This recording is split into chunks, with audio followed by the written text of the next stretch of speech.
TÜRKİYE have confirmed their spot in the UEFA 2026 World Cup qualifying playoffs, and their opponent will be Romania. And if they're able to beat Romania, they will be facing the winner of Bosnia versus Kosovo to go to the World Cup in 2026. Today, we're going to be taking a look at the games that got them that ticket to the World Cup and give a review and give my thoughts on them and see what we can expect going into the playoff against Romania. What the fuck is that? Come on, 5-6.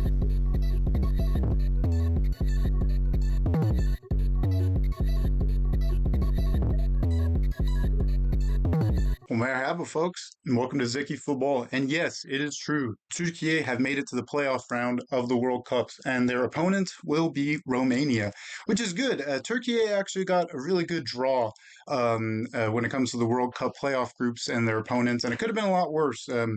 These are all very doable opponents. Now, it's not to put any disrespect to the opponents that Turkey's playing for these playoff rounds, but it's because they are good. Romania is a solid team. Kosovo has been really solid. They've been on like a winning streak since Dua Lipa got her third citizenship or whatever. Yeah, let's take a look at the games from this international break. The first one being against Bulgaria. This game was played in Turkey, in Bursa, and it was a 2-0 win in the end. This game was kind of a rough one, not going to lie. It was a bit of a frustrating game, more accurately to say. But Turkey took care of business, got a 2-0 win it was an expected result. Bulgaria is the minnow of this group. They're well past their glory days. Bulgaria is not that solid of a team. No hate to them, of course. But yeah, the two goals came from a Hakan Çalhanoğlu penalty, which is he is very consistent on those as always. So great to see that. And the other goal was a very unfortunate own goal by Bulgarian player Chernov. He looked distraught and heartbroken. I feel bad for any player that scores these kind of own goals. They're rough, but I was glad to see it. I still cheered for it. I still got hyped. I can't lie. So Turkey rolled out with a typical back four, two midfielders, three attacking forwards, and then a striker with Aktürkoğlu playing striker because the Turkey national team is very much hurting for a striker right now. But yes, it was a very typical lineup that we're probably used to seeing at this point. This is kind of the A team, the go-to team that was fielded against Bulgaria here.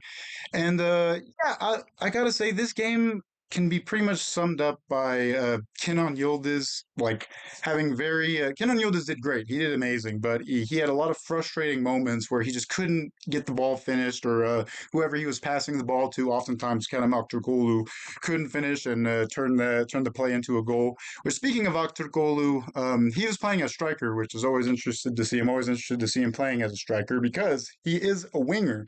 For those of you that don't know that, he is naturally a left winger, not a striker. But the Turkish national team striker situation is so dire that he often gets played as the first choice striker for the team. But he struggled a bit. He had a few good attempts, but some attempts that definitely he should have finished. And there were definitely times where he wasn't in the right place that he should have been. And I kind of chalked that up to that being a position he's not used to playing.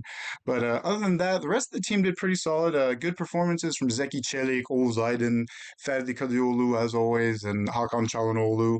And Arda was all right. He didn't really get that much involvement this game as we're used to seeing from Arda, but still solid performance nonetheless. And I got to say, Uğurcan Çakır had me worried a couple times back there in goal, but overall he did a solid job. Had some really big saves, some clutch moments, but overall he's not the most trustworthy. I don't feel the most safe with him in goal, to tell you the absolute truth.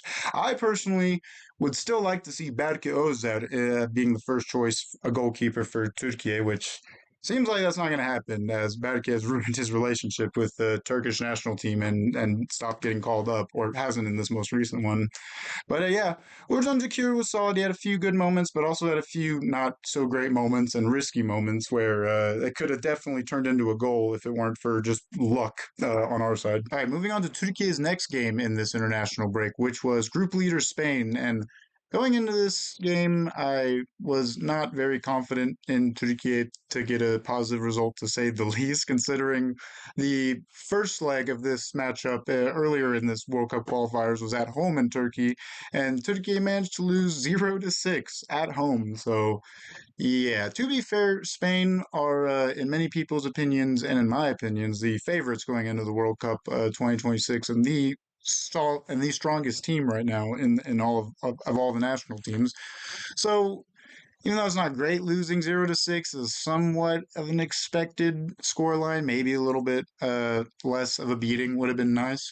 But regardless, going into this game, I was not very confident, and it seems that Coach Montella was not very confident either, as he fielded a very experimental starting 11 full of players that don't normally play for the national team, and as well as a lineup that we're not used to seeing. This included a back five with center backs Çağlar Soyuncu, Demiral, and Akaydın. Fullbacks were the same: Zeki Çelik, Kadıoğlu. We had Bayındır behind goal instead of Uğurcan Çakır. Kahveci was starting on right midfield, which he normally has been subbing in these days a lot of the time. So, and then Salih Özcan got a start, which he barely gets any game time. Usually gets subbed in maybe, and we'll get like 5 minutes of game time, if anything.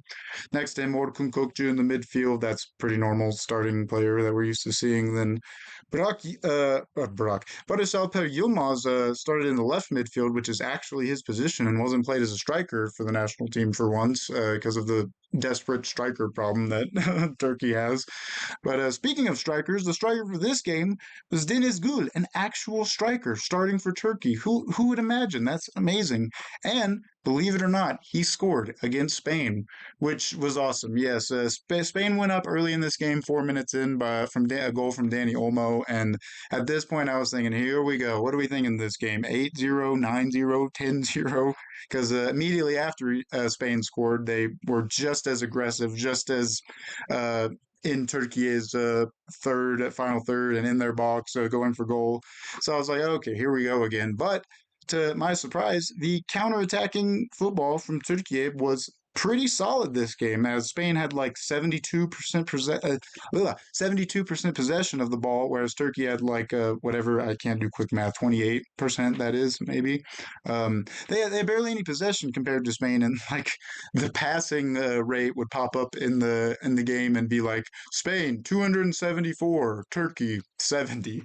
But Turkey managed to equalize with a goal from Deniz Gül on a counterattack motion, which was great. And going into halftime, that result stayed. And I could not believe it that Turkey was going into halftime against Spain 1-1.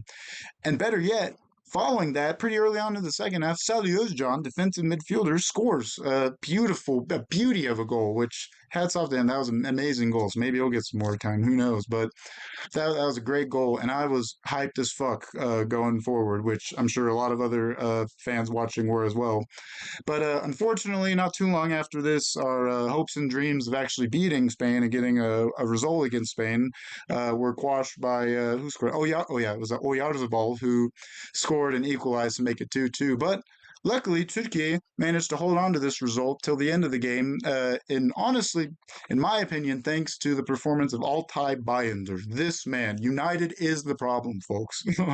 But he had a hell of a performance. And I gotta say, in my opinion, is probably the better goalkeeper to Uğurcan Çakır, and definitely displayed that in these two fixtures. I mean, he had a way better performance against a way better against a way better team. English, very, very difficult for me, despite me knowing like four other languages. But he had a great performance against the best team in the world, in my opinion, in a hostile environment in Spain. Now, to be fair on this result, Spain was fielding their own sort of mix of B and A team players, but like they had no Lamine Yamal out with an injury, and they had other. I don't think their goalkeeper was their regular goalkeeper, but I'm not sure. I don't follow the Spanish national team too closely, but I believe, if anything, it was more of a team, mostly A team from Spain, and what am I saying here? It was more of an A team than Turkey's team was an A team, if that makes sense.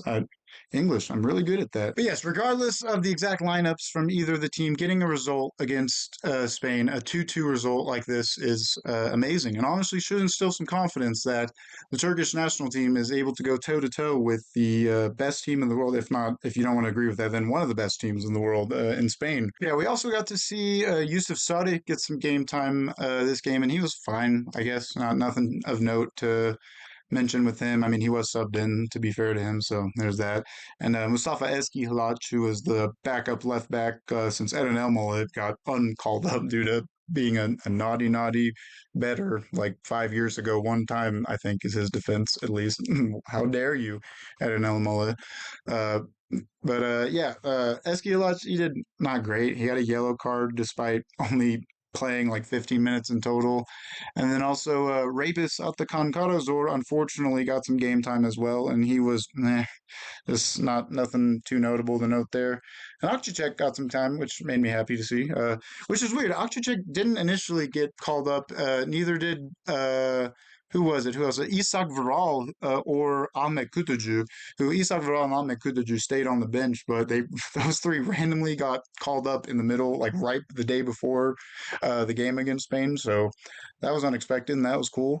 I believe we didn't see Isak Viral. I thought we saw Isak Viral play, but maybe I'm confusing that because I thought no, he did. He was just on the bench. But yeah, but we at least saw Isak Varalpio on the bench, who I didn't know about until like the day before this game, where I checked out the Turkish under 21 national team and checking out their players, which he plays for.